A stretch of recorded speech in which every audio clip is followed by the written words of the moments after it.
صبح ویرا نے اس کے کمرے میں آتے ہی اس کا لحاف کھینچ کر اتارا۔ وہ چونک کر رہ گئی۔ تم رات بھر روتی رہی ہو، تمہیں اس سے کیا؟ اس نے پھر سے نم آنکھیں رگڑیں۔ رونا تمہیں ہر مسئلے کا حل لگتا ہے؟ ویرا غصے سے بولی۔ میں نے تمہارے ساتھ صرف مذاق کیا تھا اور تمہیں ہاٹ راک کے اس حصے میں لے جا کر بیٹھا دیا تھا، ورنہ میرا ارادہ صرف تمہیں ہاٹ راک کو اندر سے دکھانے کا تھا۔ میں صرف تھوڑی سی دیر کے لیے وہاں سے غائب ہوئی تھی۔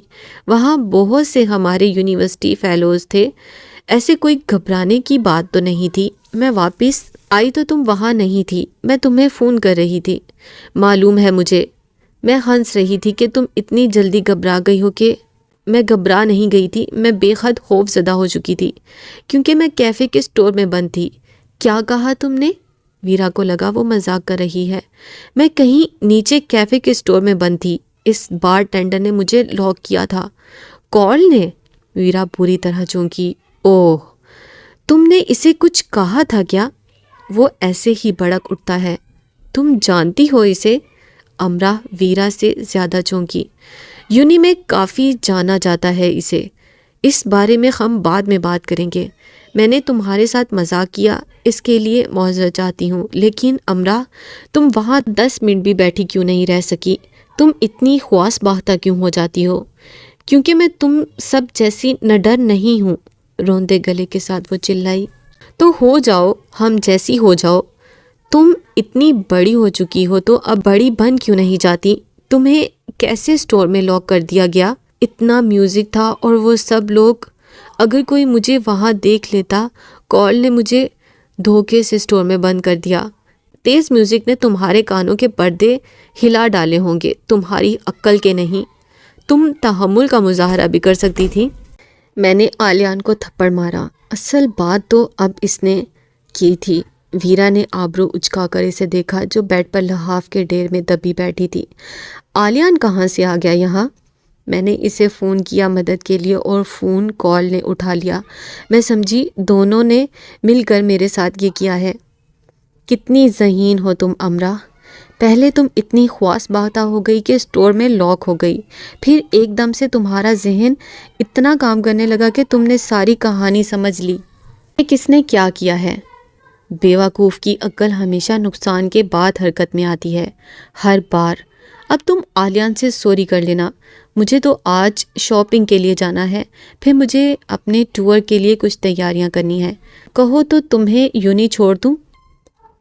میں بس سے چلی جاؤں گی۔ اس نے اپنے نم گال صاف کیے۔ ہمت کر کے وہ اٹھی، تیار ہوئی، روئی روئی آنکھوں کے گرد ہلکے میک اپ کی تہہ جمائی اور یونی آ گئی۔ ابھی بھی وہ یہ سوچ کر دہل سی جاتی تھی کہ اگر اسے اسٹور میں لاک کیا جانا صرف ایک مذاق یا صرف اسے تنگ کیا جانا نہ ہوتا تو یہ اتفاق تھا یا وہ شخص اس کے پیچھے تھا۔ یونی میں داخل ہوتے ہی اس نے کال کو اپنے ساتھ چلتے ہوئے پایا۔ گڈ مارننگ جنگل کوئین۔ امرا نے اسے مکمل نظر انداز کیا اور بزنس اسکول کی طرف چلنے لگی۔ مجھے افسوس ہے کہ میں تمہیں زیادہ دیر تک اسٹور میں نہیں رکھ سکا۔ مجھے ڈر تھا تم پولیس کو فون کر دو گی۔ امرا کو افسوس ہوا، اسے کر لینا چاہیے تھا۔ ویسے تم کر بھی لیتی تو تم کبھی یہ ثابت نہیں کر سکتی تھی کہ میں تمہیں وہاں تک لے کر گیا تھا، بلکہ الٹا میں تم پر یہ الزام ثابت کر سکتا تھا کہ تم چوری کی گھر سے وہاں گئی اور وہاں لاک ہو گئی۔ ایک دم کہیں سے نکل کر آلیان نے اسے اپروچ کیا۔ کال مسکراتا ہوا کھسک گیا۔ کال کیا کہہ رہا تھا تمہیں؟ میں نے سننا مناسب نہیں سمجھا۔ وہ تمہیں کوئی نقصان نہیں پہنچا سکتا، بے فکر رہو۔ وہ تھوڑا شرارتی ہے۔ یونی کا کوئی اسٹوڈنٹ کبھی کوئی ایسی حرکت نہیں کرتا کہ اسے یونی سے نکال دیا جائے۔ اس کا مسئلہ مجھ سے تھا، تم سے نہیں۔ مجھے اس کے بارے میں بات نہیں کرنی۔ میں نے آج تک کبھی کسی کو ایسے ہرٹ نہیں کیا۔ ہمت کر کے جلدی سے کہہ دیا۔ مطلب وہ خوش نصیب صرف میں ہی ہوں؟ میں تم سے شرمندہ ہوں۔ آلیان نے اس کی سرخی مائل آنکھوں کی طرف دیکھا۔ وہ جب جب ان آنکھوں کی طرف دیکھتا تھا اسے لگتا تھا جیسے بس ابھی ان میں سے آنسوؤں کا دریا نکلے گا اور سب بھیگ بھیگ جائے گا۔ تم شرمندہ نظر تو نہیں آ رہی۔ کیسے نظر آیا جاتا ہے شرمندہ؟ یعنی معافی بھی وہ مانگنے آئی تھی اور غصہ بھی وہی کر رہی تھی۔ ویل ایسے تو نہیں جیسے تم ہو۔ ٹھیک ہے میں جا رہی ہوں۔ وہ معافی مانگنے آئی تھی تو بدلے میں یہ سننے آئی تھی کہ کوئی بات نہیں، غلط فہمی ہو جاتی ہے، غلطی انسان سے ہی ہوتی ہے وغیرہ وغیرہ۔ لیکن وہ تو تم اتنی جلدی جلدی ناراض کیوں ہوتی ہو؟ وہ خاموش رہی۔ اچھا ٹھہرو، ادھر مجھے دیکھو، تمہیں سوری کہنے کی ضرورت ہی نہیں رہے گی۔ وہ اسے دیکھنے لگی۔ اس نے آنکھیں بند کر لیں، منہ میں کچھ بڑبڑانے لگا، پھر آنکھیں کھولیں، پین پر پھونک ماری اور پین کو جادو کی چھڑی کی طرح گول گول گھما دیا۔ یہ کیا ہے؟ جادو؟ اب پھر سے پہلے جیسا ہو گیا ہے۔ میں نے وقت پر اپنا جادو چلا دیا ہے۔ اس نے کل کی رات کو ہماری زندگی میں سے نکال دیا ہے۔ اب سب ٹھیک ہے، سب ٹھیک ہی رہے گا۔ امرا کو ہنسی آ گئی۔ تم سب اتنے عجیب و غریب کیوں ہو؟ اور تم اتنی سمجھدار کیوں ہو؟ اس نے ہاتھ میں پکڑے جادو کے پین کو اپنی ناک پر رکھتے ہوئے پوچھا۔ ہم سب بادام کھاتے ہیں نا، ہم سب سمجھدار، عقل مند، سمجھ والے انسان ہیں۔ کیا اطراحٹ تھی امرا کی۔ ہم سب بلی اور چوہے کھاتے ہیں، اس لیے اتنے عجیب اور غریب ہیں۔ بلی، چوہے، آہ! امرا جھٹ بھول گئی۔ عالیہ نے خواہش کی کہ کاش کہ اس کے ہاتھ میں پکڑا پین واقعی جادو کا ہوتا۔ وہ اس لمحے آہ کو یہیں روک لیتا، امرا کو فریز کر دیتا، پھر اس کی ناک کو پکڑ کر دائیں بائیں کرتا۔ کاش یہ جادو اسے آ سکتا۔ پھر سے کرنا۔ کیا؟ وہی جو بلی چوہے کے نام پہ کیا تھا۔ اوف! تم سب پاگل ہو، کہتے امرا جانے لگی۔ تم نے کبھی کسی کو چیلنج کیا ہے؟ وہ بھاگ کر اس کے پیچھے آیا۔ نہیں۔ وہ رک گئی۔ میں تمہیں کروں؟ وہ گفتگو کو لمبا کر رہا تھا، یا وقت کو؟ امرا نے آنکھیں سکیڑ کر اسے دیکھا۔ کیا چاہتے ہو؟ ڈو اور ڈائی۔ اب یہ کون سا نیا پاگل پن ہے؟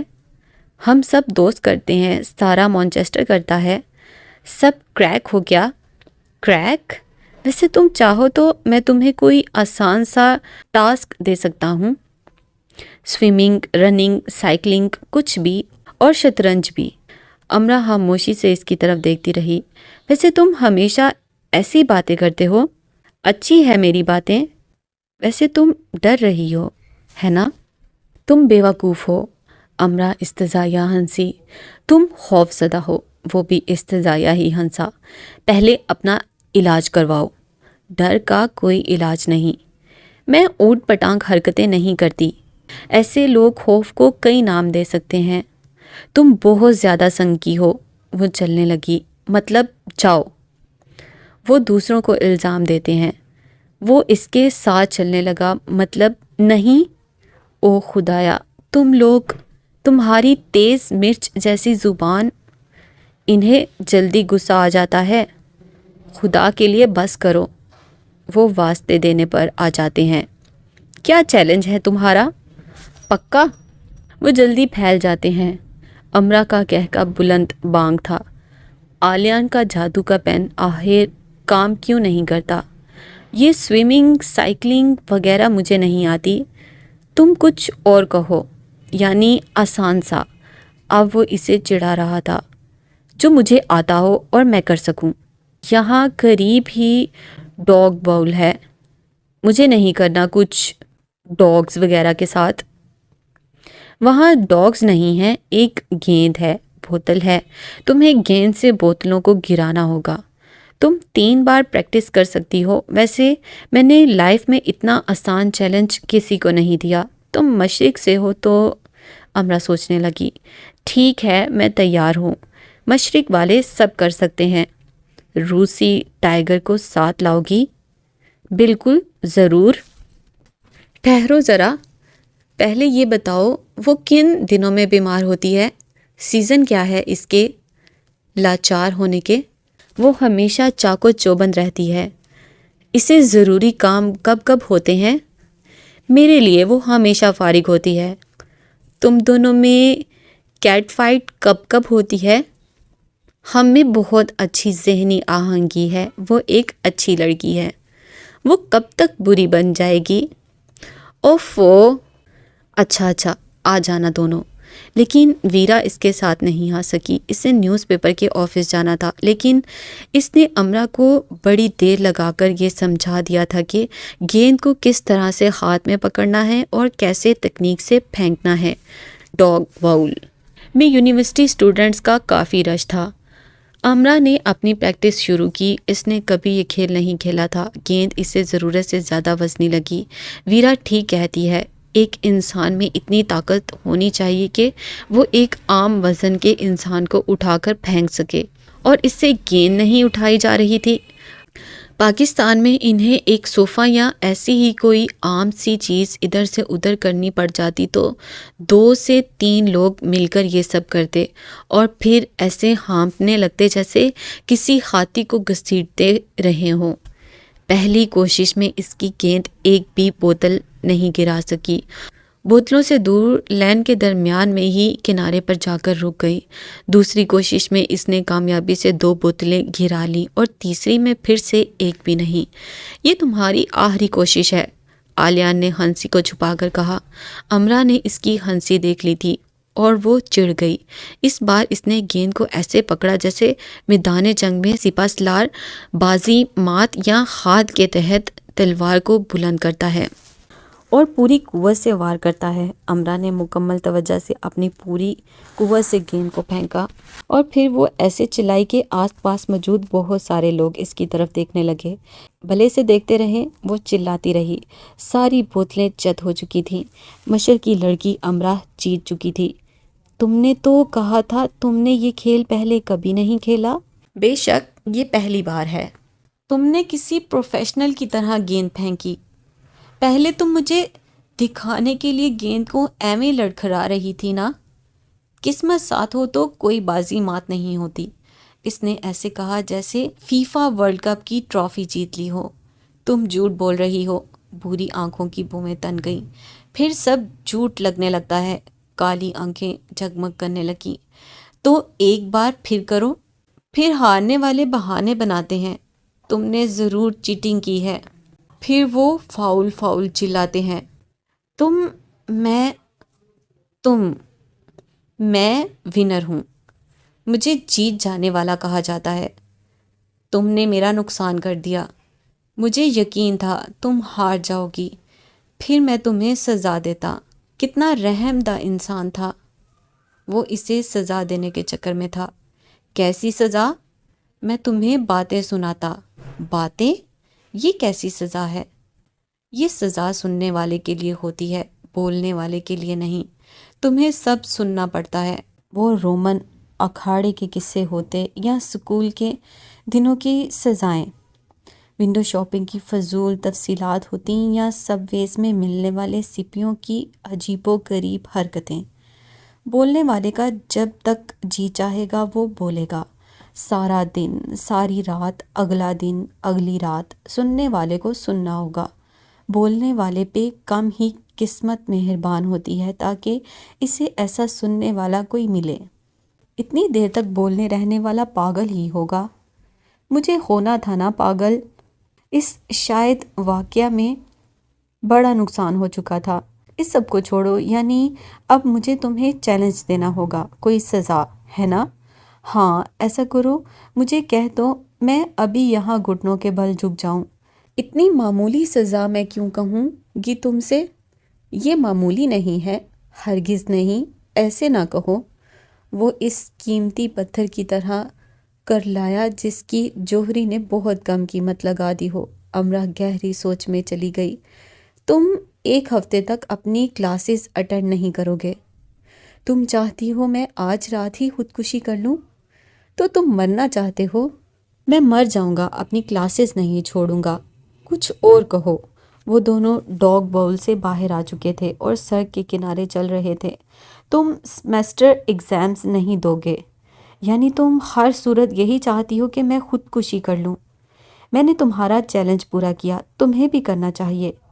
کہا تو ہے کر لوں گا خودکشی، اس سے بڑھ کر اور کیا ہوگا؟ دونوں مین روڈ پر آ چکے تھے اور سڑک کنارے چل رہے تھے۔ سڑک پر کافی رش تھا، زیادہ یونیورسٹی اسٹوڈنٹس کا ہی ہجوم تھا۔ اچھا کچھ اور کہو۔ امرا نے سڑک کی طرف دیکھا جہاں وہ کھڑے تھے۔ اس سے چند قدم آگے زیبرا کراسنگ تھی جو کافی طویل تھی۔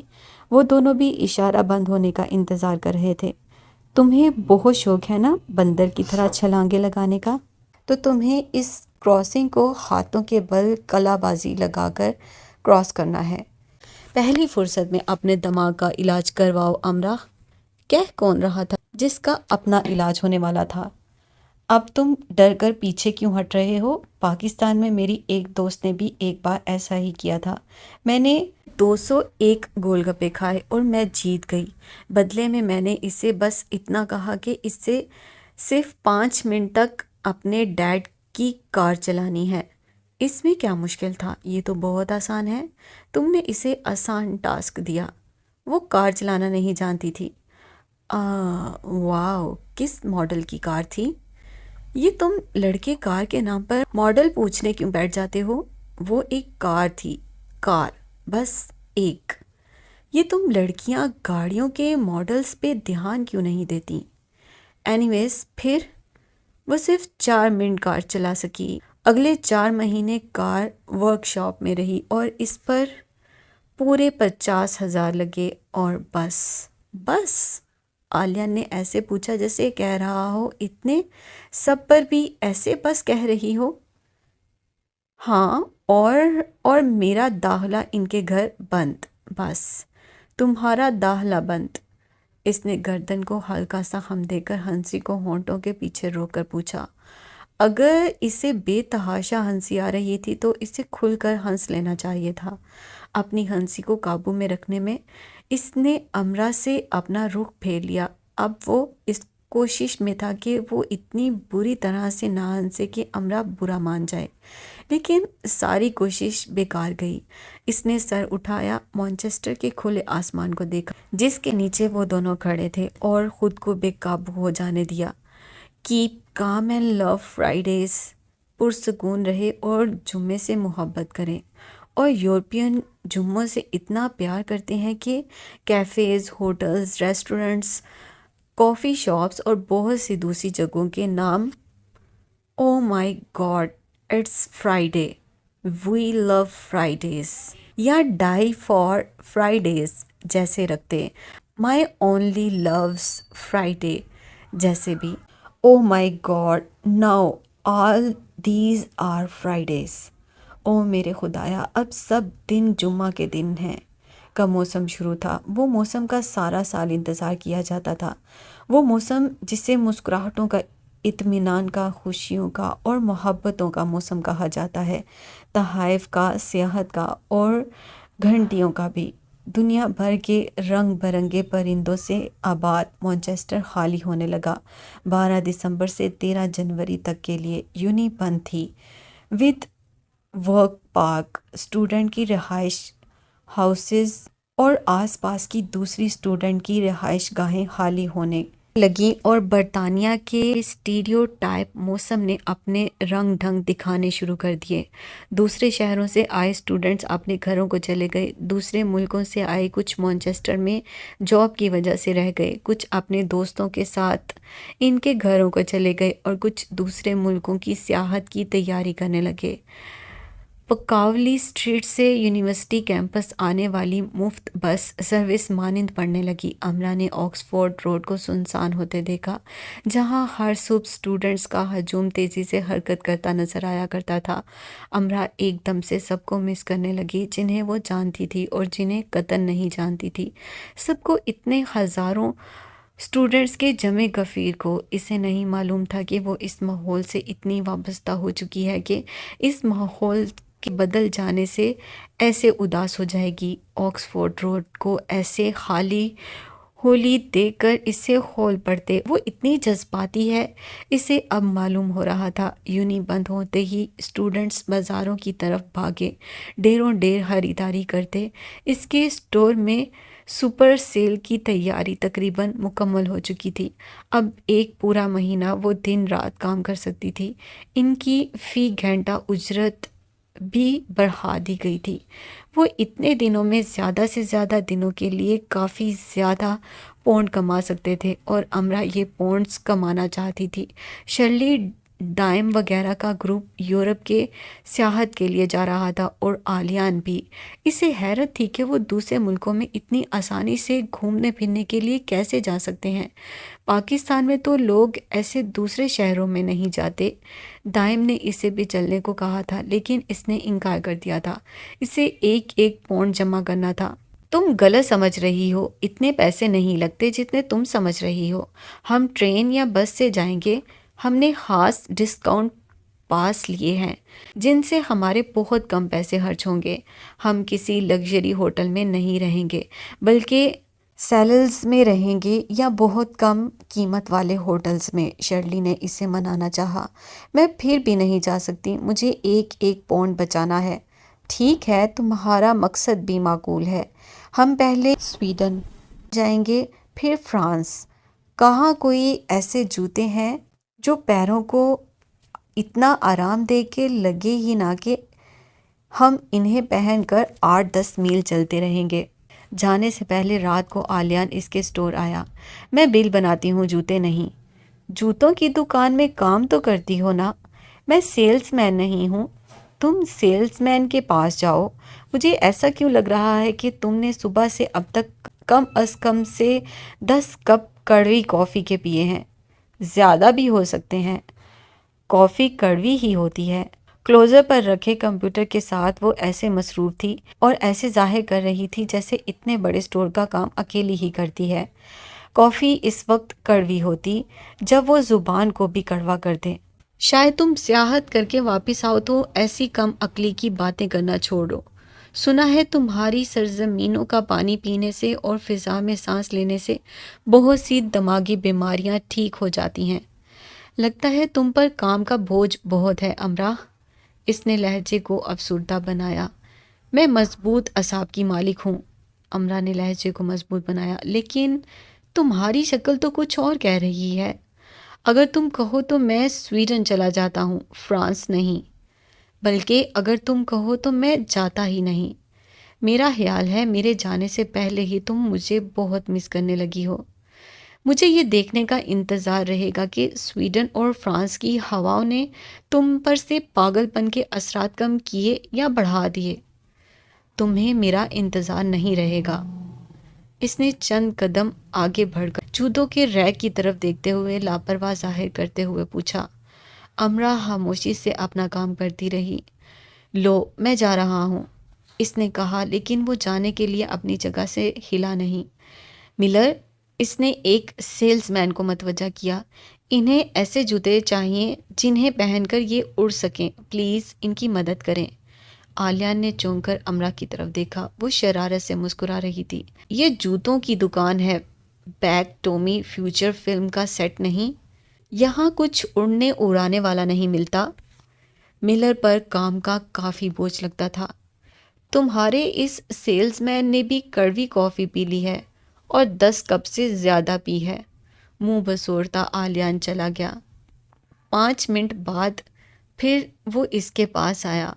میں نے کچھ پیسے جمع کیے ہیں، تم مجھ سے ادھار لے سکتی ہو۔ واپسی کی کوئی جلدی نہیں ہے۔ جب تمہاری شادی ہوگی تو ہم حساب ٹھیک کر لیں گے۔ امرا نے سر پر ایسے ہاتھ رکھ لیے جیسے کہہ رہی ہو، خدا کے لیے جاؤ، میرا مغز نہ کھاؤ۔ ویرا، اینون اور ایسے دوسرے لوگ کتنے ملک گھوم پھر چکے ہیں۔ یہ لوگ سارا سال کام کرتے اور ان دنوں میں سیاحت کے لیے نکل جاتے۔ کام کر کے پیسے اکٹھے کرتی تھی، لیکن یہ پیسے اس نے دائم کو واپس کرنے کے لیے جمع کیے تھے۔ اگر بابا کی دکان میں آگ نہ لگتی اور اس نے پیسے دادا کو نہ دیے ہوتے تو وہ بھی ویرا کے ساتھ نکل چکی ہوتی۔ اس کی آنکھیں نم تھیں، اس لیے کیونکہ شاید اسے زندگی چند موقع دے دے گی دوسرے ملکوں کی سیاحت کے لیے، لیکن اسے وہ شاید یہ سب دوست نہیں دے سکے گی۔ خیر، دل کو مضبوط کر کے وہ اوور ٹائم کرتی رہی اور ہفتے میں 1 بار یونیورسٹی تک پیدل چلتی ضرور جاتی۔ خوش آئند بات یہ تھی کہ 13 جنوری سے پہلے سب جیسا ہونے والا تھا۔ یونی کھلتے ہی ایگزامز شروع تھے، اس لیے سب نیو ایئر کے بعد آنا شروع ہو جائیں گے۔ یونیورسٹی کے ہزاروں اسٹوڈنٹس کو کبھی یہ خبر نہیں ہو سکتی تھی کہ لاہور کی رہنے والی، دادا کی گود میں گھٹنوں پر سر رکھ کر رونے والی ان سب کو کتنا یاد کر رہی ہے۔ وہ یونیورسٹی پر گرنے والی برف کو گھورتے اور مسکرانے کی صحیح کرتی ہے۔ وہ اولڈ کیمپس کی یونیورسٹی آگ کے پاس آ کر کھڑی ہو جاتی ہے اور آتی جاتی ٹریفک کو دیکھتی ہے۔ اس کے منہ سے بھاپ نکلتی ہے اور آنکھیں گیلی گیلی سی ہو جاتی ہیں، اور دادا کو مانچسٹر میں پھیلی برف دکھاتی ہے، مسکرانے کی کوشش کرتی ہے، ان سے باتوں میں دل بہلاتی ہے۔ تم چلی جاتی میری بچی، جتنے پیسے تمہارے پاس تھے، پیسے تو آ جائیں گے، وقت نہیں آئے گا؟ میں اگلے سال تک چلی جاؤں گی۔ اگلے سال تو میں یہیں ہوں نا، اس نے دادا سے کہا اور خود کو بھی تسلی دی۔ زندگی نے جتنے جھولے اپنی باہوں میں تھام رکھے تھے، وہ سب وقت کے اشارے سے چلتے ہیں۔ ان کے جھولے کے لیے وقت کے اشارے کا انتظار کرنا ہی پڑتا ہے۔ اور کہا جاتا ہے کہ کیا پیاری چیز ہے کرسمس کینڈل، نہیں کرتی شور و گھوگا، لیکن نرمی سے خود کو نچھاور کرتی ہے، بے غرضی سے یہ ختم ہوتی چلی جاتی ہے۔ اور یہ بھی تو کہا جاتا ہے کہ جب کرسمس آتا ہے تو گھر کی یاد بھی تو ستاتی ہے، حتیٰ کہ آپ گھر میں ہی ہوتے ہیں۔ سارا مانچسٹر اور سارا برطانیہ اور سارے کا سارا یورپ کرسمس فلو کا شکار ہو چکا تھا۔ کوئی چھینکتا ہوا نظر نہیں آتا تھا، لیکن مسکراتا ہوا ضرور نظر آتا تھا۔ سٹی سینٹر کرسمس مارکیٹ میں اونچے ستون پر بہت بڑے سے سینٹا کلاس کو بٹھا دیا گیا تھا، جو ملین پاؤنڈز مسکراہٹ سب پر نچھاور کرتا تھا۔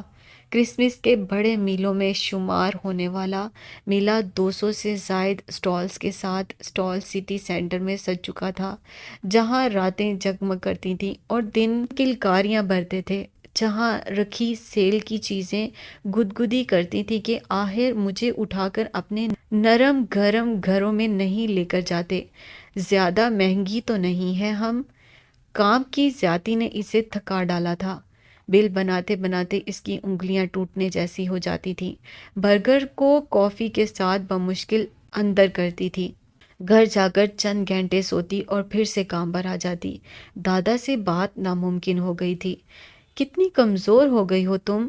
دادا سے کافی دنوں بعد بات ہوئی تو اداس ہو گئے۔ ٹھہرو، تمہارے باپ کو دکھاتا ہوں تمہاری یہ حالت۔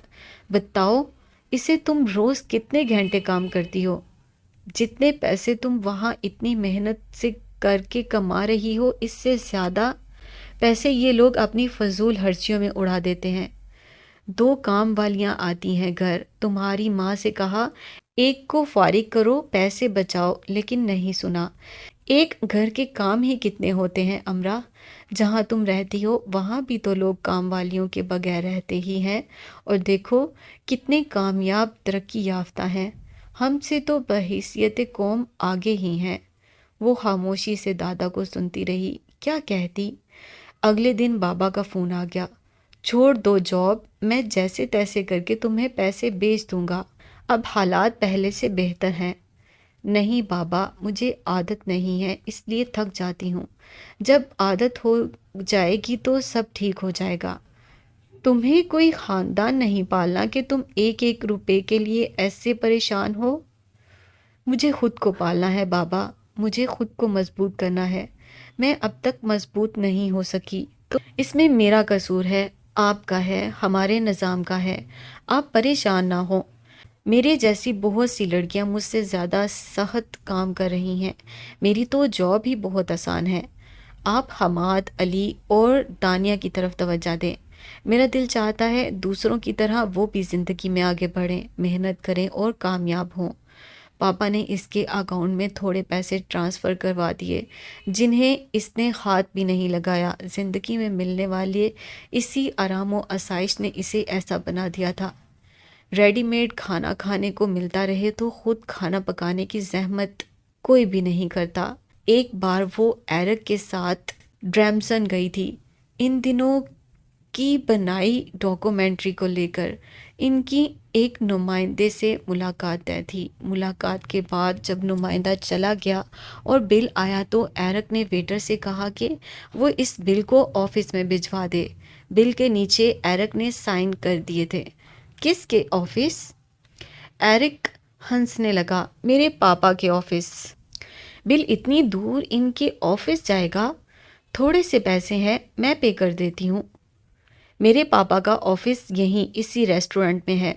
وہ ڈریمسن کے تیسرے حصے دار ہیں۔ تمہارے پاپا یہاں کے تیسرے حصے دار ہیں تو وہ ویٹر تمہیں بل کیوں دیتا ہے؟ انفیکٹ مجھے سختی سے منع کیا گیا ہے کہ میں یہاں نہ آیا کروں۔ میں یہاں تب آتا ہوں جب خالی جیب ہو چکا ہوتا ہوں۔ کبھی کبھار زیادہ نہیں بل پر سائن کر دیتا ہوں اور جب میرے پاس پیسے ہوتے ہیں میں یہاں آ کر پے کر جاتا ہوں۔ اتنی سی رعایت مجھے مل جاتی ہے۔ تم کہہ رہے ہو یہ تمہارے پاپا کا ریسٹورنٹ ہے، پھر بھی تمہارے ساتھ یہ سب؟ میرے فادر امریکہ سے یہاں کام کے لیے آئے تھے۔ 10 سال تک انہوں نے گاڑیوں کی ایک فیکٹری میں مشینوں کی صفائی کا کام کیا ہے۔ ان کے جسم سے مستقل کیمیکل کی بو آنے لگی تھی۔ ان کا کہنا ہے ان 10 سالوں میں انہوں نے اپنے سگریٹ پینے کی خواہش کو دبائے رکھا اور ایک سگریٹ کی ڈبیا جب انہیں تحفے میں ملی تو انہوں نے اسے جلا دیا کہ اگر انہوں نے وہ پی لی تو 10 سالوں میں کمائے گئے سارے پاؤنڈز دھوئیں کے نظر ہو جائیں گے۔ جس کے فادر کا ایسا ماضی رہا ہو اس کے بیٹے پر یہ سوٹ نہیں کرتا کہ وہ مانچسٹر جیسی بڑی یونیورسٹی میں پڑھے بھی اور باپ کی کمائی پر ایسے عیش بھی کرے۔ اسکول کی چھٹیوں میں میں نے اسی ریسٹورنٹ میں کام کیا ہے۔ ایک بار میں نے غصے میں اسٹاف کے ایک ورکر کو دھکا دے دیا تھا۔ مجھے اسی وقت جاب سے نکال دیا گیا تھا۔ اب میں ڈاکومنٹریز بنا کر اپنا خرچہ نکالتا ہوں۔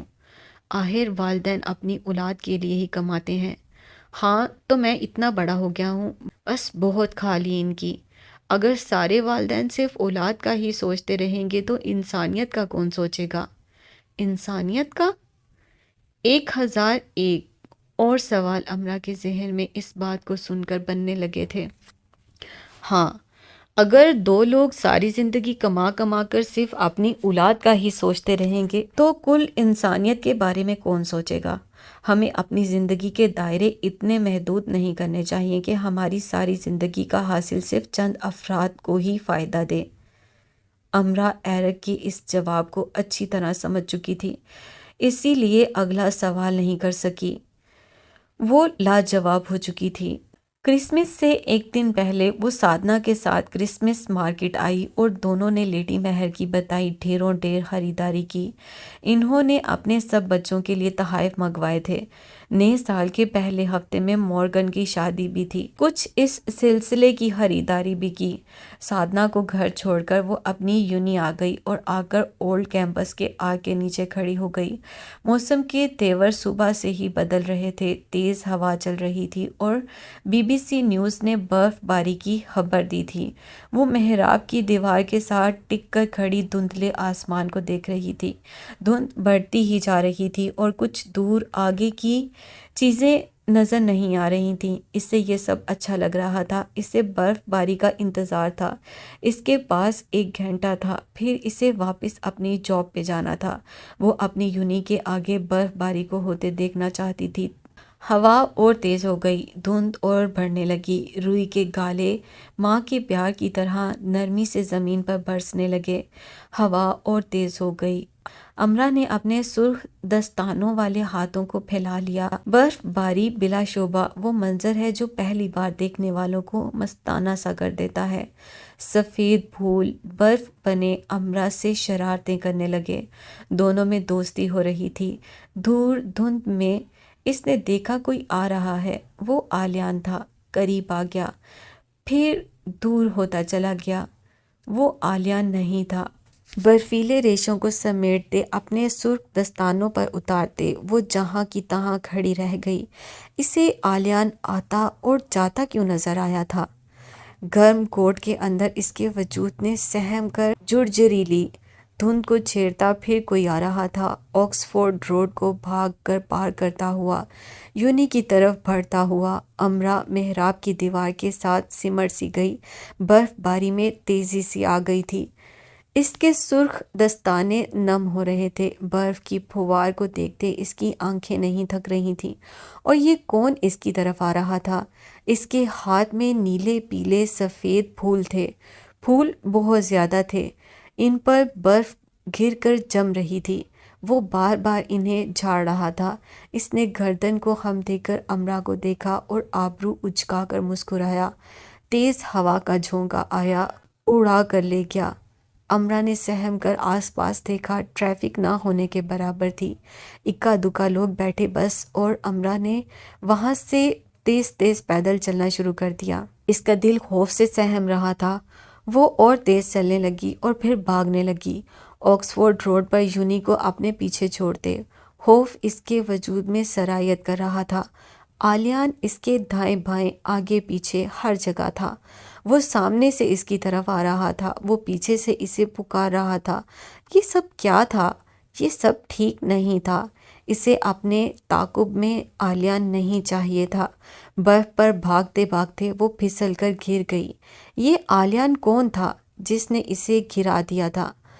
ٹھنڈی ناک سے درد کی لہر پھوٹی، اٹھ کر اس نے کپڑے جھاڑے، گردن سے لپٹے مفرل کو کھول کر اس نے اچھی طرح جھاڑا اور گردن کے گرد لپیٹ دیا۔ برف اس کے وجود میں اترتی اسے ٹھنڈا کر رہی تھی اور اسے تکلیف ہو رہی تھی۔ سفیدے کے ماحول میں سرمئی کوٹ اور سرخ مفرل میں وہ خزاں میں کھلی اس کلی کی مانند تھی جو بے وقت کھلنے پر آبدیدہ ہو جاتی ہے۔ یونی کو اپنے پیچھے چھوڑتے وہ آہستہ آہستہ چلتی جا رہی تھی، روئی کے گالے ابھی بھی گر رہے تھے، اس کے کھلے بالوں میں اٹک رہے تھے۔ وہ برف باری دیکھنے آئی تھی، لیکن اس نے یہ کیسی برف باری دیکھی تھی جس نے اس کے اندر کے بہاروں کو ختم کر ڈالا تھا؟ سارا سبزہ سفیدے میں بدلتا جا رہا تھا۔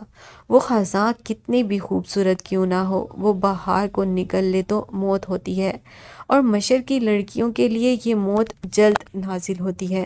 وہ برف سے اٹی زمین پر چل رہی تھی، لیکن ایسا کیوں لگ رہا ہے کہ وہ زمین میں دھنس رہی ہے؟ دل احساسات کا اکھاڑا ہے اور دماغ اس اکھاڑے کا شیر۔ یہ شیر دھاڑتا ہے تو دل جل کر بجھ کر ٹھنڈا ہو کر بیٹھ جاتا ہے۔ مشرق کے اکھاڑوں میں یہ شیر نگر نگر پایا جاتا ہے۔ مشرقی سنیاسی بھی ہے اور سامری بھی، مشرق میں پربت بھی ہے اور پاتال بھی، سنگ پارس بھی، سنگ راہ بھی، جوت بھی، جوگ دیپ بھی، یہاں جوگ بھی اور جوگن بھی۔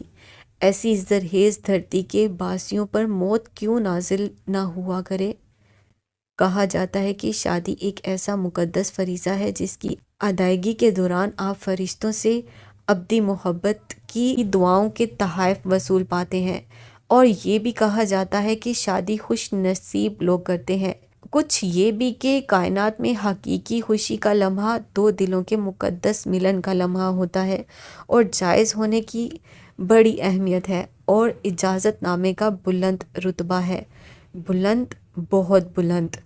اور پاک کتابیں حقائقیں بتاتی ہیں کہ کائنات کی اشرف المخلوقات کی اولین شادی عرش خدا پر انجام پائی، اور بعد از ہونے والی ہر شادی عرش خدا پر انجام پائی شادی کا ہی رتبہ پاتی ہے۔ نکاح سب سے پاک اور پسندیدہ روایت، نکاح دو دلوں کی فضیلت، اور داستانیں یہ بھی کہتی ہیں کہ تبت کے برفیلے پہاڑوں میں روپوش ایک مشک بار پری اپنی بہترین پوشاک میں طویل مسافت طے کرتی اس مشک بندھن میں بندھنے والوں پر مشک بید کے خوشبودار پھول برسا کر جاتی ہے۔ جاتے جاتے وہ تحفے کے طور پر دلہا دلہن کی مسکراہٹیں اپنی مٹھی میں قید کر کے لے جاتی ہے، اور شادی عہد قدیم کا وہ عہد نامہ بھی ہے جس کا ورد عہد جدید میں بھی عزت و احترام اور محبت سے کیا جاتا ہے۔ مورگن کرسمس کی رات کو آ چکی تھی، ماما مہر نے اس کی شادی کے لیے ٹھیک ٹھاک تیاریاں کی تھیں۔ کیمبرج میں مورگن نے شادی کے بعد رہنے کے لیے جوش کے ساتھ مل کر ایک چھوٹا سا گھر لیا تھا، جس کی سجاوٹ کے لیے ماما مہر نے پیسے مورگن اور جوش کو دیے، جو دونوں نے مشکل سے قبول کیے۔ مورگن نے شادی کے لباس، زیورات، شادی کے دن اور آفٹر پارٹی کے سب انتظامات ماما مہر کے پسند سے کیے تھے، حتیٰ کہ شادی کی انگوٹھی بھی ماما مہر کی پسند کی لی تھی۔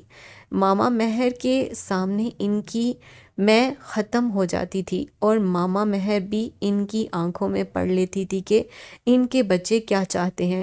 یہ ماں اور اولاد کا وہ رشتہ تھا جس کی مثال نہیں ملتی تھی۔ اپنی شادی کی تیاری سے زیادہ مورگن کو ماما مہر کے کام کرنے میں دلچسپی تھی۔ پارلر جانے سے زیادہ اسے یہ فکر تھی کہ ماما جو میڈیکل چیک اپ کے لیے جانا ہے۔ جوش فون کرتا رہتا تھا اور وہ اسے چند سیکنڈ بعد کر کے ڈانٹ دیا کرتی تھی، مجھے ڈسٹرب نہ کرو، ماما کے ساتھ بات کر رہی ہوں۔ کیمبرج کی ہزاروں داستانیں وہ ماما کو سنایا کرتی اور دونوں کے کہکوں سے شٹل کاک گونجا کرتا۔ مورگن نے سادنا اور امرا کو برائڈ میڈس بننے کے لیے کہا۔ امرا، جس نے پاکستان میں اپنی نحوست کی داستانوں کی وجہ سے شادیوں میں شرکت نہیں کی تھی، وہ مورگن کی شادی کے لیے اتنی پرجوش تھی جیسے اس کی اپنی شادی ہو۔ لیڈی مہر نے برائڈ میڈس کے لیے سنہری رنگ کو پسند کیا تھا۔ سادنا کی سنہری ساڑی بنوا دی گئی تھی۔ شارلٹ اور مورگن کی چند سہیلیاں جن کی آمد متوقع تھی، اور امرا کے لیے انگریزی طرز کی ٹخنوں تک لمبی فراکیں۔ فراک کا اوپری حصہ قدرے چست تھا، وہ نیچے آتے آتے لہریں بناتے گھیر دار ہوتا چلا جاتا تھا۔ ذرا سی حرکت سے ان لہروں میں تلاطم پیدا ہوتا جاتا تھا جو بہت بھلا لگتا۔ سنہرے موتیوں سے فراک کی پشت کو سجایا گیا تھا اور لہروں میں ٹانکا گیا تھا کہ جنبش پر وہ لہروں کے ساتھ جھل مل کرتے گپ چھپ ہونے لگتے تھے۔ امرا کے لیے دوپٹے کی جگہ سنہری سکارف نما کپڑا تھا، جسے کندھوں کے پیچھے سے لا کر بائیں شانے پر آگے لہریں دے کر سنہری بروچ لگا کر چھوڑ دیا گیا تھا۔ یہ فراک کی ڈیزائننگ کی گئی تھی اور کیا کمال کی گئی تھی کہ امرا دوپٹے کے اس انداز پر حیران رہ گئی۔ دوپٹے کی کمی بھی پوری ہو گئی اور فیشن بھی ہو گیا۔ فراک بلا شبہ بہت مہنگی تھی اور امرا سے 1 پاؤنڈ بھی نہیں لیا گیا تھا۔ لیڈی مہر کی لاڈلی بیٹی کی شادی تھی۔ باقی جن بچوں نے شادیاں کی تھیں انہوں نے رجسٹر میرج کی تھی۔ یہ پہلی شادی تھی جو لیڈی مہر کی خواہش پر اتنے اہتمام سے ہو رہی تھی۔ اگر مورگن کے بس میں ہوتا تو شاید وہ 1 پاؤنڈ بھی اپنی شادی پر خرچ نہ کرتی۔ جب شادی کے ہال میں دلہن کے کمرے میں ماما مہر نے مورگن کو دلہن بنے دیکھا تو وہ بے اختیار رونے لگیں۔ وہ مورگن کا ہاتھ اپنے ہاتھ میں لیے بیٹھی رہیں، اسے دعائیں دیتی رہیں، اس کی نظر اتارتی رہیں، اور مورگن اپنی گھیردار سفید پوشاک کو کارپیٹ پر پھیلائے ماما مہر کے قدموں میں بیٹھی ان کے آنسو اپنے ہاتھ میں پکڑے ٹیشو سے صاف کرتی رہی۔ اس سے زیادہ مقدس منظر اور کون سا ہو سکتا تھا بھلا؟ گلابی پھولوں کا دستہ پکڑے کونے میں کھڑی امرا اس منظر کو دیکھ رہی تھی۔ اسے یقین تھا کہ اپنی آئندہ زندگی میں وہ اس خاتون مہر سے زیادہ عظیم ہستی کو نہیں مل سکتی، نہ ہی وہ خود ان جیسی عظیم ہو سکتی ہے، جس نے ہر قوم و نسل کے بچوں سے والہانہ پیار کیا، انہیں پالا، انہیں اپنا بنایا، انہیں یقین دلایا وہ ان کی نہ ہو کر بھی انہی کی ہیں۔ وہ ان کی حقیقی ماں بے شک نہیں ہے، لیکن حقیقی ماں سے کسی صورت کم بھی نہیں ہے۔ یہ سب کرتے خاتون مہر نے بلا شبہ 2 رتبے پائے ہیں، ایک عظیم ماں ہونے کے اور ایک عظیم انسان ہونے کے۔ انہوں نے ان سب کے لیے خوشیوں کے سامان اکٹھے کیے، کامیابی کے بھی۔ ان کے لیے محبت کو کبھی تفریق نہیں کیا، وہ انہیں جمع کر کے دیتی رہیں، انہیں ضرب ہو کر ملتی رہی۔ کائنات میں یہ خصوصیت صرف محبت ہی اپنے نام رکھتی ہے، یہ دینے سے اور زیادہ ملتی ہے، یہ پلٹ کر واپس ضرور آتی ہے، خسارے میں رہ کر بھی فائدے میں رہتی ہے۔ محبت جب خلوص سے دل سے انسانیت کے نام پر کی جائے تو وہ آپ کو عظیم بنا ڈالتی ہے، عظمت کی بلندیوں تک لے جانے کا وصف محبت کے علاوہ کسی اور جذبے میں نہیں۔ اس لمحے میں امرا نے یہ سوچا تھا، کچھ لوگ ہمارے اپنے نہ ہو کر بھی ہمیں کتنی خوشی دے دیتے ہیں، اور کچھ جو ہمارے اپنے ہوتے ہیں وہ کیسے ہمیں 8 آنسو رلاتے ہیں۔ وہ دادی اور اماں کے بارے میں سوچ رہی تھی، اپنے خاندان والوں کے بارے میں جنہیں اس وقت راحت ملا کرتی تھی جب وہ کرب میں ہوا کرتی تھی۔ اس کی شکل دیکھتے ہی انہیں یاد آ جایا کرتا تھا کہ اسے کیسے کیسے تکلیف دی جا سکتی ہے۔ برائڈ میڈس 3 کی قطاروں میں دلہن مورگن کے پیچھے دائیں بائیں اپنے اپنے گلدستے پکڑے کھڑی تھیں۔ وہ ہال کے قد آدم دروازے کے پاس آ کر کھڑی ہو چکی تھی۔ دلہن گھبرا رہی تھی اور وہ بار بار اپنی سانسیں درست کر رہی تھی۔ ہال میں سب اس کی آمد کے منتظر تھے، دلہن کا ہی انتظار کیا جا رہا تھا۔ برطانوی معاشرے میں جہاں 1 منٹ ادھر سے ادھر نہیں ہونے دیا جاتا، صرف ایک دلہن کو 10 منٹ تاخیر کی اجازت ہے، لیکن انگریزی خون کی حامل دلہنیں 10 منٹ کی تاخیر بھی گناہ سمجھتی ہیں۔ برطانوی شہزادی لیڈی ڈیانا کی بہو کیٹ میڈلٹن ڈرج آف کیمبرج نے 1 سیکنڈ کی تاخیر بھی نہیں کی تھی۔ پاکستانی دلہنیں اور باراتی سن لیں، 1 سیکنڈ کی تاخیر بھی نہیں۔ اور وقت کی پابندی وہی قومیں کرتی ہیں جنہیں وقت پر منزل پر پہنچنے کی جلدی ہوتی ہے، جو وقت کو ہندوستان کے کوہ نور سے زیادہ قیمتی سمجھتی ہے۔ وہ نہیں جن کی کوئی منزل ہوتی ہے نہ مقصد، وقت آئے یا جائے ان کی بلا سے، اور وہ کیا جانے وقت کس کوہ نور کا نام ہے۔ اور یہ خوش قسمتی بھی صرف عورت کے نصیب میں لکھی گئی ہے کہ دلہن بنے، اسے کسی شہزادی اور ملکہ سے کم نہیں سمجھا جاتا۔ عورتوں کو اپنی کم مائگی کے رونا چھوڑ دینے چاہیے۔ وہ ماں بنتی ہیں تو سب رشتوں سے ایک اونچے مقام پر کھڑی تصور کر لی جاتی ہیں۔ ایک کم عقل بھی سمجھ جاتا ہے کہ عورت ماں بن جائے تو پھر کوئی اس کی برابری نہیں کر سکتا۔ بلند اور بالا چھت اور قد آدم پھولوں سے سجی کھڑکیوں سے گھڑے قدیم برطانوی طرز تعمیر کے چرچ نما ہال کی سرخ قالین پہ سفید رنگ کی سنڈریلا فراکیں پہنے اور سر پر گلابی ربن باندھے 2 انگریز بچیاں اپنی پھولوں کی ٹوکریوں میں سے پھولوں کی پتیاں نکال کر دلہن مورگن کے آگے چلتے ہوئے پھینک رہی تھیں۔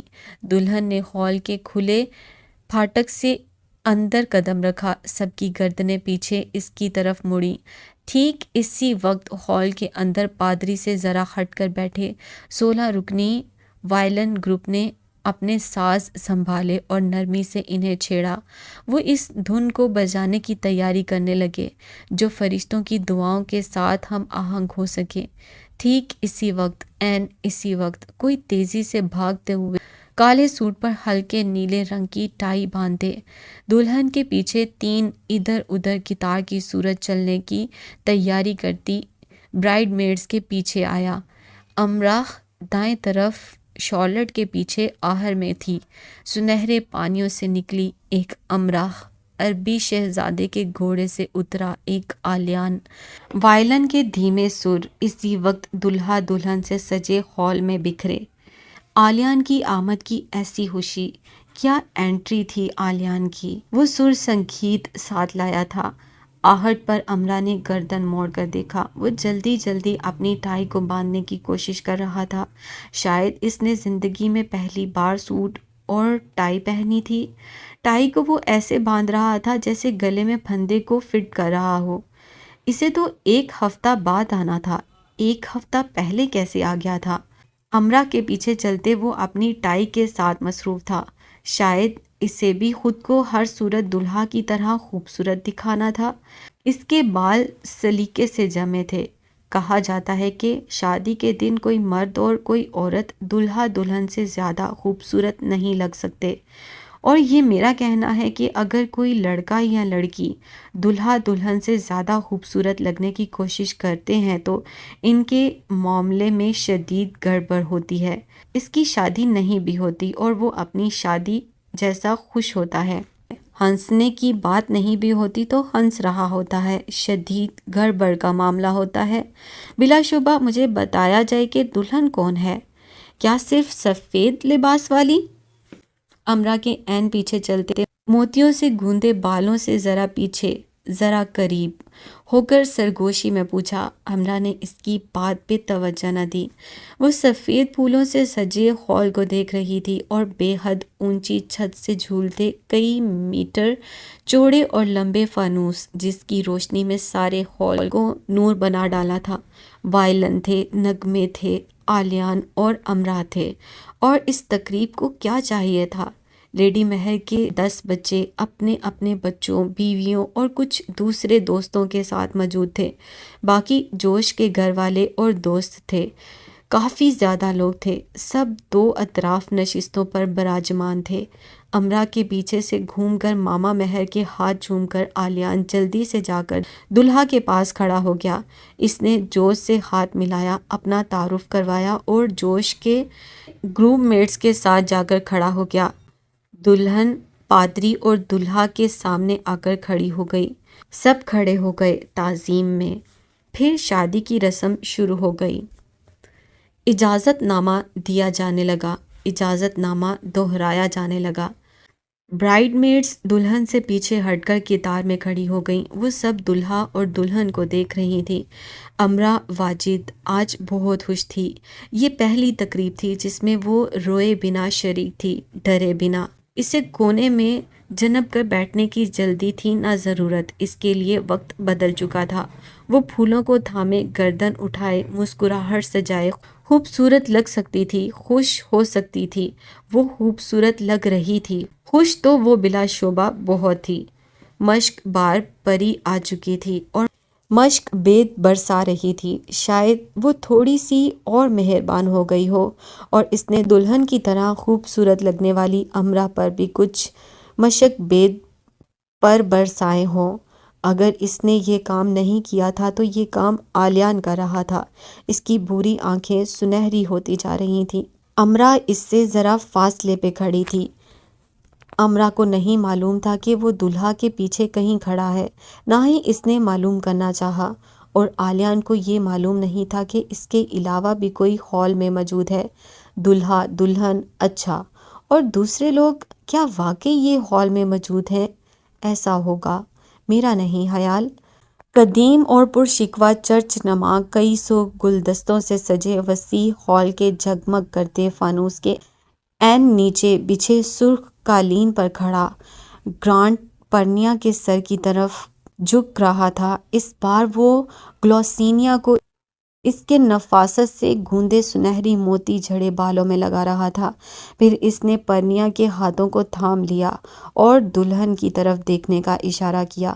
تم میرے لیے ہمیشہ اس پہلے دن کی دلہن کی طرح خوبصورت اور خاص ہوگی۔ اس بار تمہیں اس عہد نامے کو سب کے سامنے دہرانا ہوگا، پرنیا نے ادا سے کہا۔ میں آلیان کے ساتھ اس عہد نامے کو دہرانے کے لیے تیار ہوں۔ میں امرا کی طرح انتظار کرنے کے لیے تیار ہوں۔ پرنیا نے بالوں میں لگے گلوسینیا کو محبت سے چھو کر کہا، ساتھ ہی وہ مسکرائی۔ وہ مسکرا سکتی تھی۔ اس کے ہاتھ گرانٹ نے تھام رکھے تھے۔ آلیان مسکرایا۔ وہ مسکرا سکتا تھا۔ اس کی آنکھوں نے سنہرے رنگ کو تھام رکھا تھا۔ گلابی پھولوں کے گلدستے میں مسکراہٹ ان کی تھی۔ جھلمل کرتی موتی جھڑی لہروں میں اس کا دل گپ چھپ ہو رہا تھا۔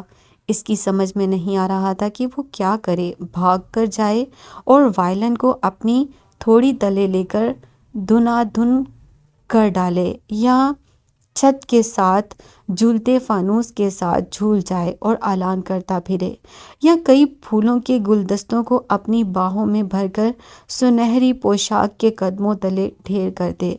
اور یہ بھی کم تھا، یہ سب بھی کم تھا۔ سب کم ہی ہوتا ہے، سب کم ہی لگتا ہے۔ محبت اس عروج کا جذبہ ہے کہ سب ادائیگیاں تولا ماشا ہی لگتی ہیں۔